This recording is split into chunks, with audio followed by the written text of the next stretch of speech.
Okay, she said. So my mom says she sees these weird orbs.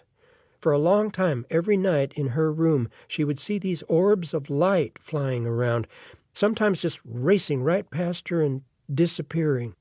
They'd come in blue at times, she says, but other times she said they were white or yellowy. She says she knew they were good in a gut way. She knew they represented goodness on some level. When she was a girl, she asked God to help her see angels, and she's not sure if they are that or not. My dad thinks they're souls going back to God. He insists angels have wings, but I think that is just a symbol, the way we say God has hands or eyes. He can't see them anyway. Nowadays, it's not even every night she sees them, though. She says she'd grown fond of the little guys. She misses them. She topped off my coffee again. Do you think it was real? She asked. This is just the kind of thing I love. I told her about the summer I tried to make myself see visions in the dome I'd built on the parish grounds. I had to backtrack some to tell her about the construction of the geodesic dome itself, another one of my projects. Before I moved to the last rectory, they put me in a parish in Crawfordsville. The pastor took pretty good care of me. I think I was too lefty or artsy for his taste, friendship-wise, but he let me work on my projects and left me alone. At that time, owing to a biography of Michelangelo I'd picked up at a garage sale, I was really into domes. With a design I found in the library, I built a large geodesic dome on the grounds, just past the tree line, so no one would have to see it from the rectory. It took me 2 months, and when I was done, I built another one, a little sister dome off to the side, connected to the first by a short hallway. They really are wonders of design. Easy to build, structurally sound, acoustically interesting, and naturally well insulated. I put a workshop in one and used the other as a retreat space where I could get away from the other retired priests and their mind-numbing reruns, gossip, crossword puzzles, and daytime talk shows. I did my metal work in the dome, read, meditated. Some nights I'd fall asleep there and wake up to the sounds of birds and squirrels scuttling across the tiles. I decided I'd try an experiment out there. I'd read a magazine article about these trial runs to cure people's lazy eyes by keeping them in complete darkness for a whole week. After a few days, the subjects began to experience visual hallucinations, flashing lights and mysterious shapes surfacing from the dark. I wanted very badly to know what that was like.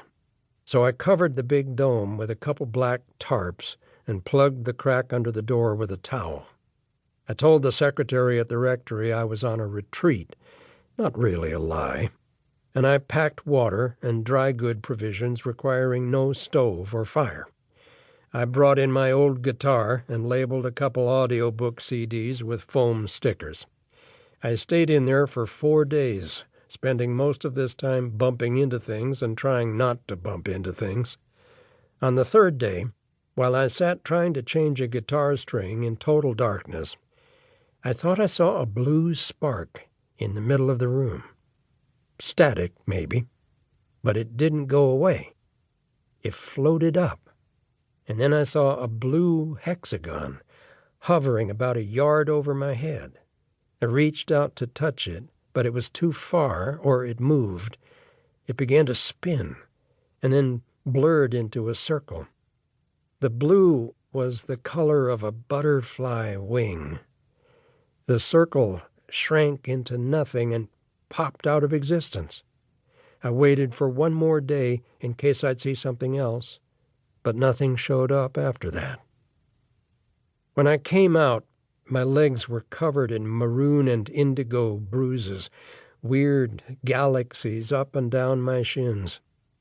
And then, one day, I felt I should stop making stuff out there.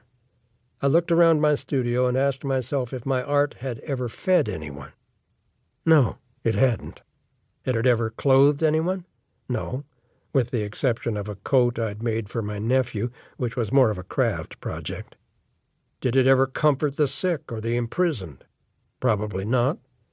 I gave away my tools and equipment to a stoner college kid I met at the art supply store. I thought about dismantling the domes, too, but I couldn't bring myself to do it. They might still be there for all I know, but my guess is someone's taken them apart. As I went on and on about the domes, my waitress swirled around the coffee into a black whirlpool, and her eyes kept moving back and forth from her other tables to the money on mine. I could see that I'd been talking too much, that my enthusiasm had overwhelmed her. I was a weird old man, monologuing his dull dreams. I wrapped up my story as quickly as I could. I'm sorry, I'm rambling. I slid her the 2 5s and immediately felt that this, rather than subtracting from my creepiness, only added to it. She left the bills there, the twin Lincolns inspecting the withered slug of a straw wrapper.